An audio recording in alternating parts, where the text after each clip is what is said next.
गोकुळ दूध संघाशी संलग्न अवसायनात काढण्यात आलेल्या 1108 दूध संस्थांची सहाय्यक निबंधकांकडून सुरू असलेली सुनावणी प्रक्रिया लवकर पूर्ण करून गोकुळ दूध संघाची निवडणूक घेण्यात यावी अशी याचिका दूध संस्थांकडून मुंबई उच्च न्यायालयाच्या कोल्हापूर सर्किट बेंचमध्ये दाखल करण्यात आली आहे. तर प्रकाश बेलवाडे यांनी गोकुळ दूध संघाचं संचालक मंडळ बरखास्त करण्याची मागणी करणारी याचिका दाखल केली आहे.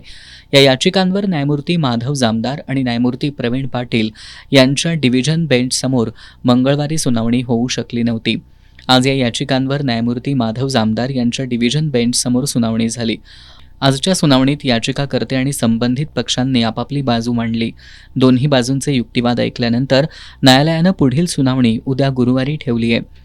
गोकुळच्या निवडणुकीचा मार्ग मोकळा होणार की प्रशासक नेमला जाणार याबाबत उद्याच्या सुनावणीत फैसला होणार का याकडे सर्वांचं लक्ष लागलंय.